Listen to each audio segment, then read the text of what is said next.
In the darkest corners of social media culture, where likes and views matter more than lives, 6 young people discovered that some pranks carry the ultimate price. What started as harmless fun spiraled into unthinkable tragedy, leaving families shattered and communities forever changed by the deadly pursuit of viral fame. It was January 15th, 2016, when 19-year-old Amelia Finch made a decision that would cost her everything. Working part-time at a local coffee shop while studying environmental science, Amelia was known for her adventurous spirit and eagerness to please her friends. That weekend, she joined her college buddies Mason and Rhea at a remote lakeside cabin in northern Minnesota for what was supposed to be a fun winter getaway. Mason, a 20-year-old barista with an impulsive streak, had been documenting increasingly risky winter dares for social media. Amelia had no idea she was being misled into believing the ice was safe when none of them had actually checked it. Rhea, 19 and working retail, was always ready with her camera, eager to capture the next viral moment. The trio had no idea that a midweek warm spell followed by an overnight refreeze had created dangerously deceptive ice conditions on the lake. The challenge seemed simple enough. Walk 25 yards onto the frozen lake to plant a flag while being filmed. Mason joked that the ice was tested and safe, but none of them had actually checked its thickness or brought any safety equipment. No throw ropes, no ice picks, nothing that could help in an emergency. As afternoon shadows grew longer, Amelia stepped confidently onto what appeared to be solid ice near the shoreline. Her winter boots crunched on the surface as Mason and Rhea recorded from the safety of the dock. The first 10 yards felt secure, but then she began hearing hollow sounds beneath her feet. Hairline cracks started appearing around her boots. At roughly 20 yards from shore, near a drainage inlet where the ice was thinnest, disaster struck. A small dark patch had formed near the inlet. Something ice safety experts later said was a telltale sign of weak spots caused by current flow. No one noticed it in time. The surface suddenly sagged beneath her weight, then gave way completely. Amelia plunged chest deep into the near-freezing water, her body immediately going into shock from the temperature. The icy water was a brutal 34 degrees Fahrenheit. Her heavy winter clothing became waterlogged within seconds, dragging her down. Every attempt to pull herself onto the ice edge only broke off more chunks, widening the hole. Her gloves couldn't grip the slippery surface, and panic set in as the cold began shutting down her motor functions. Mason and Rhea screamed from shore, but couldn't risk walking onto the unstable ice themselves. They threw a branch and an extension cord toward her, but both fell short of the expanding hole. Within 3 minutes, the frigid water had sapped Amelia's strength completely. Her coordination failed, her head began dipping below the surface repeatedly, and she aspirated the icy water. As her friends frantically called 911, Amelia's movements became weaker. The cold had overwhelmed her body's ability to function. She slipped beneath the surface one final time, leaving only bubbles and her knit hat floating in the dark water. Fire and dive teams arrived 45 minutes later, using specialized ice rescue equipment to recover her body from 12 feet of water. The average survival time in 34 degrees Fahrenheit water is less than 10 minutes without flotation or self-rescue gear. By the time rescuers reached the lake, her chances had already been lost to the cold. The medical examiner determined she had drowned due to cold water incapacitation, with the rapid temperature shock preventing any chance of self-rescue. The tragedy prompted the county to install warning signs about ice safety and launch public education campaigns about the dangers of early season ice. Mason and Rhea completed mandatory water safety courses, forever changed by witnessing their friends' final moments. What began as a harmless winter dare had ended in the loss of a promising young life, all because no one understood that ice safety requires more than just appearances. It was August 23, 2017, when 22-year-old Wilder Prescott's overconfidence would prove deadly on a downtown Portland rooftop. Working as a freelance graphic designer, Wilder had spent 3 years practicing parkour around the city's warehouse district. His athletic build and fearless attitude made him popular among urban explorers, but his need to push boundaries would become his downfall. The evening started when Wilder met his roommate and another friend on adjacent apartment building rooftops. His roommate, working in food service, had been challenging Wilder to dangerous stunts for their social media accounts. The third member worked retail and served as their camera operator, eager to capture viral moments. The gap between buildings appeared manageable at 8 feet across, well within Wilder's proven jumping ability.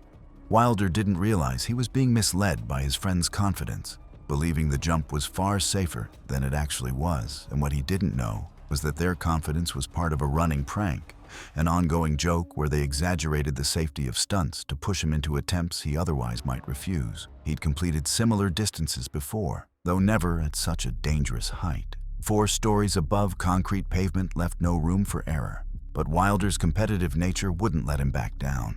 Earlier that evening, Wilder had consumed a couple of beers with dinner. While not enough to significantly impair judgment, the alcohol provided false confidence to override natural caution. Building engineers later confirmed the gravel layer was designed for drainage, not traction, a detail that made his run-up more hazardous than anyone realized. The rooftop surface was covered in loose pea gravel, creating a treacherous footing none of them considered. As darkness settled, Wilder positioned himself for the jump.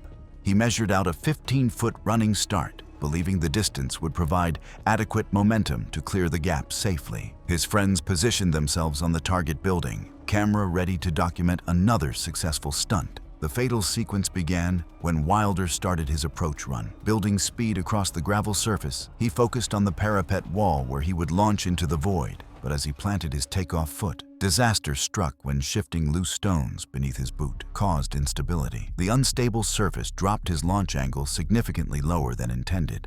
Instead of the clean, horizontal trajectory needed, Wilder followed a steep downward arc that brought him well short of the target physics had taken control, with no correcting his path mid-flight. His fingertips barely grazed the opposite building's edge before his chest collided violently with the brick facade at the 3rd floor level. The impact shattered multiple ribs and caused severe internal injuries, but his nightmare was just beginning. The collision sent him rebounding backward into the narrow alley below. During his 40-foot fall, Wilder struck a fire escape railing with devastating force. The impact spun his body around, rotating him head down for the final descent phase. This rotation proved to be the determining factor in his fate.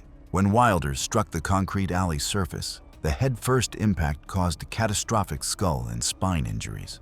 The force caused a basilar skull fracture and severe cervical spine dislocation, injuries that are instantly fatal upon impact. No human could survive such trauma. Witnesses immediately called emergency services, but paramedics could only confirm what was apparent. Officers documented the scene and initially classified it as a fatal fall during an unauthorized rooftop stunt. However, investigators later learned that the stunt had been encouraged through an ongoing prank between the friends, where they routinely exaggerated the safety of challenges to push Wilder into attempts he otherwise might refuse. Building management responded by installing higher barriers around rooftop access points. Wilder's roommate faced legal consequences, receiving community service and mandatory counseling for his role in the prank's escalation. The case became a sobering reminder that even seemingly harmless jokes can combine with height, misjudgment, and peer pressure to produce fatal outcomes. It was March 18, 2018, when 20-year-old Noah Sterling's trusting nature would lead her into a deadly trap inside a Chicago high-rise. Working nights as a security guard while saving for nursing school, Noah was known for her responsible demeanor and dedication to helping others. Her compassionate personality made her vulnerable to manipulation by those she considered friends. That night, Noah was off duty when her boyfriend and 2 friends convinced her to let them into the downtown office building where she worked. The boyfriend, employed at a warehouse, had a history of pushing boundaries for social media content. His friend worked in retail and carried a camera, while the third member held a restaurant position and instigated their reckless adventures. The group claimed they wanted to explore the supposedly haunted upper floors for a ghost hunting video. Noah reluctantly agreed, using her security access to bypass after-hours restrictions she had been drinking earlier, which clouded her judgment about the serious protocol breach. The freight elevator had been out of service for maintenance, with shaft doors secured but not locked. Warning signs marked the area as dangerous, But the group ignored these safety measures, pursuing dramatic footage. The elevator car sat parked at the basement level, leaving a deadly void above. What happened next revealed their cruel plan. One friend deliberately dropped a phone down the elevator shaft, then claimed it was accidental. They pressured Noah to climb down the maintenance ladder to retrieve it, playing on her responsibility as the building's security guard. Noah never realized she was being deliberately tricked into a situation they knew was unsafe. Noah opened the shaft door on the 8th floor and began descending into darkness. The maintenance ladder, uninspected for over 2 years, showed corrosion invisible in dim lighting. Her friends positioned themselves above with phone flashlights, supposedly helping, but actually filming her ordeal. Maintenance records later revealed the ladder hadn't been inspected since 2014, despite state safety codes requiring annual checks. At the 5th floor level, disaster struck when a corroded ladder rung gave way under her weight. The metal, weakened by years of moisture, snapped when she shifted her full body weight onto it. Noah lost her grip and fell backward into the black elevator shaft void. Her 60-foot fall was broken by multiple impacts, with cable guides and support beams protruding from shaft walls. Each collision caused severe spinal and internal trauma. She finally crashed onto the elevator car roof, parked at the basement level. The impact with the solid metal surface caused immediate cardiac arrest and massive internal bleeding. Her friends called emergency services, but specialized equipment needed to safely access the elevator shaft would take precious time. Emergency responders required 35 minutes to reach Noah, using high-angle rescue techniques. In high-rise rescues, confined space entry and fall victim recovery can exceed 30 minutes, even with specialized gear, a delay fatal for anyone with blunt force trauma. By the time they extracted her, any resuscitation chance had passed. The medical examiner confirmed instant death upon impact. Investigation revealed the building management's failure to properly maintain the ladder system, leading to significant citations. Her 3 friends faced serious criminal charges, with her boyfriend receiving the harshest sentence for orchestrating the deadly prank. The building implemented security upgrades, including locked elevator shaft access and continuous monitoring. New regulations required regular inspection of emergency ladder systems in commercial buildings citywide. Noah's family used her life insurance to establish a scholarship fund for aspiring nurses, ensuring her dream of helping others would continue through future healthcare workers. What began as a night of supposed fun ended with a young woman's death, proving that even those closest to us can harbor dangerous intentions when social media fame becomes more important than human life. It was July 12, 2015, when 18-year-old Hadley Rivers' desire to fit in would cost her everything at a suburban Phoenix pool party. Fresh out of high school and working part-time at a pet store, Hadley was known for her trusting nature and eagerness to make friends before starting college. Her mild asthma hadn't bothered her in years, so she didn't bring her inhaler to what seemed like an innocent gathering. The party was hosted by classmates she barely knew, but Hadley was desperate to break into the popular crowd. The host's older brother, a college student studying chemistry, convinced the group to film what he called a harmless pool prank.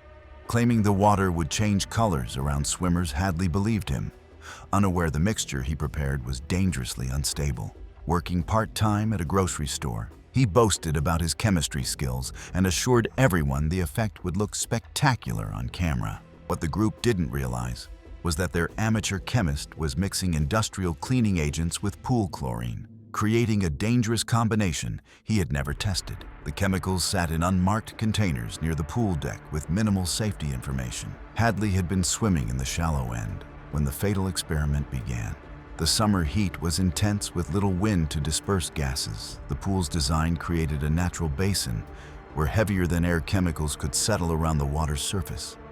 The older brother poured granular calcium hypochlorite into the water near the steps where Hadley was relaxing. Within minutes, he poured in a common muriatic acid used for pool pH adjustment, unaware that mixing it directly with calcium hypochlorite releases chlorine gas almost instantly. The reaction was immediate and deadly, producing a yellow-green cloud of chlorine gas rising from the water. Because chlorine is heavier than air, it accumulated at the waterline, creating an invisible cloud no higher than a few feet, exactly where Hadley was breathing, and the toxic gas settled around the pool area where Hadley remained. She began coughing violently as chlorine gas attacked her respiratory system, her eyes turning red from chemical irritation. Her dormant asthma suddenly became life-threatening as her airways began constricting. Hadley attempted to exit via the steps, but the gas cloud lingered, forcing her to continue breathing toxic fumes. Her skin showed visible irritation while her breathing became increasingly labored. Other guests finally realized something was wrong when Hadley's speech became broken and desperate. The group moved Hadley to an open area and flushed her eyes, but her condition worsened rapidly as severe bronchospasm set in. Emergency technicians arrived within minutes, providing oxygen and bronchodilators, yet her breathing continued to deteriorate. Foamy sputum developed during transport, a sign of acute lung injury. At the hospital, imaging confirmed diffuse pulmonary edema from chlorine inhalation. Despite high-flow oxygen and mechanical ventilation, she progressed to acute respiratory distress syndrome with refractory hypoxemia. Hadley was pronounced dead in the early morning hours, her life cut short by a preventable chemical accident disguised as a harmless prank. Investigators classified the incident as a fatal chemical exposure during unauthorized experimentation, later confirming the color-changing pool prank had been carried out with no understanding of the risks. The homeowner received citations, and the brother was ordered to complete hazardous materials safety training. Hadley's family created safety programs in her memory, and the pool was permanently closed. It was September 14th, 2016, when 21-year-old Brooks Coleman's competitive nature would lead him to his death at a Denver construction site. Working as an apprentice electrician, Brooks was known for his fearless attitude and willingness to accept any dare. His construction experience had made him overconfident about workplace hazards, often bending safety rules when supervisors weren't around. That evening, Brooks met up with two co-workers who had been filming dangerous workplace stunts during off hours. Kyle, a 21-year-old laborer's helper with a reputation for pranks, had convinced Brooks to return to their job site after hours. Danny, a 20-year-old apprentice carpenter, reluctantly agreed to film their latest stunt. The high-rise commercial building had reached 12 stories, with upper floors lacking exterior walls and safety barriers. The skeletal steel framework created a deadly maze of open bays, with 8-inch wide I-beams spanning dangerous voids above the concrete foundation far below. Brooks had previously walked along similar beams at ground level, but never at such a lethal height without fall protection. The group had no harnesses, no lifelines, and no safety nets. Variable winds moved through the open structure, carrying debris that could affect the footing. Kyle's plan involved a cruel prank designed to capture Brooks' startled reaction. Brooks had no idea the stunt was a setup and that he was being tricked into walking the beam without knowing a scare was planned. As Brooks would step onto a 10th-floor beam, Kyle would sound an air horn from behind to shock him. None considered how a sudden loud noise might affect balance while walking 120 feet above concrete. Workers later said the prank was meant as a startle clip for social media, a trend circulating in construction meme circles at the time. As evening light faded, Brooks climbed to the designated floor and approached the steel beam. He tested his footing carefully, aware that dust could create slippery conditions. The camera was positioned to capture his planned crossing. Brooks mounted the beam and began shifting his weight forward, concentrating on maintaining balance. At that critical moment, Kyle discharged the air horn from directly behind him. The sudden blast caused Brooks to flinch involuntarily, his trailing foot slipping on the dusty surface. His center of mass shifted beyond the beam's edge as he attempted to recover balance. Brooks tried to step wide to regain stability, but the open bay offered no handholds. Gravity took control as he fell through the skeletal framework. During his 120-foot descent, Brooks struck a floor edge and scaffolding equipment, causing severe fractures and massive internal injuries. Each impact altered his trajectory and increased trauma during the fall. The final impact occurred when Brooks struck the concrete foundation slab. The force caused catastrophic head trauma and chest compression injuries. His pulse was absent when his friends reached him. Kyle and Danny frantically called emergency services, but faced delays accessing ground level because site gates were locked. With site gates padlocked for the night, the pair were forced to flag down a passing security patrol to unlock the perimeter, a delay that kept medics from reaching Brooks for nearly 10 minutes. Paramedics initiated resuscitative efforts, but Brooks had sustained injuries incompatible with life. The medical examiner confirmed death resulted from multiple blunt force trauma. The investigation revealed unauthorized site access and the absence of fall protection. The contractor immediately increased perimeter security and implemented zero-tolerance policies regarding pranks around elevated work areas. Kyle faced criminal charges, including trespass and reckless endangerment, for orchestrating the deadly prank. Donnie provided statements to investigators and later participated in safety outreach programs. Brooks' death sparked industry discussions about startle hazards at construction sites, transforming a senseless tragedy into a lesson that would protect future workers from similar fates. It was November 3rd, 2017, when 19-year-old Jennifer Paulson, passion for urban photography, would lead her into a deadly trap at an abandoned Detroit factory. Working part-time at a bookstore while studying photography, Jennifer was known for her artistic eye and love of documenting urban decay. She had always explored during daylight hours and never alone until this fateful night. Jennifer had joined an online urban exploration group that challenged members to spend entire nights in dangerous abandoned locations, filming the experience for social media.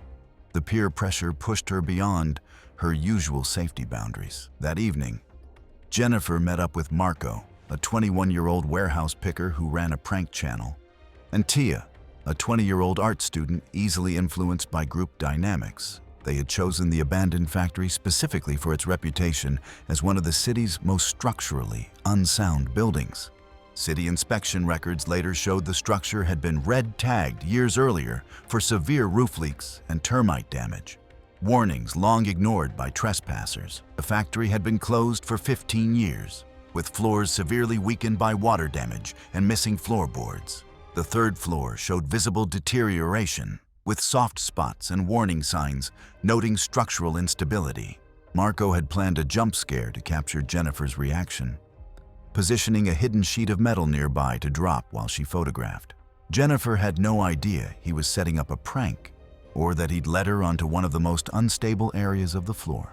As midnight approached, Jennifer set up her tripod near a large window. Marco positioned himself with the metal sheet while Tia filmed from the doorway, ready to document what they expected would be harmless. Marco released the sheet metal, creating a thunderous crash. Jennifer startled violently and stepped backward onto water-damaged plywood concealing rotted floor joists beneath. The panel fractured completely. Jennifer fell through to the second floor, but the impact caused another section of compromised flooring to give way, sending her plummeting to ground level in a cascade of splintered wood and debris. During her descent, Jennifer struck multiple splintered joists and metal debris, sustaining severe spinal fractures and internal injuries.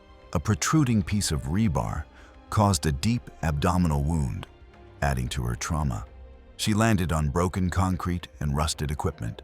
The impact caused significant bleeding and left her completely paralyzed below the waist, trapped in the cold, dark building with life-threatening injuries. Inside the steel-reinforced structure, cell signals barely registered.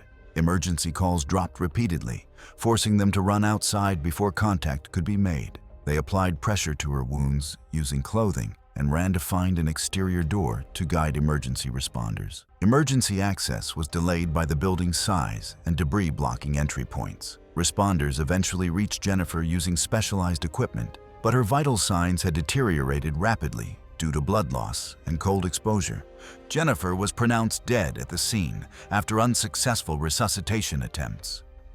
The medical examiner cited multiple blunt force injuries with hemorrhage and exposure as contributing factors. The property owner secured building entries and coordinated with officials to increase patrols around abandoned structures.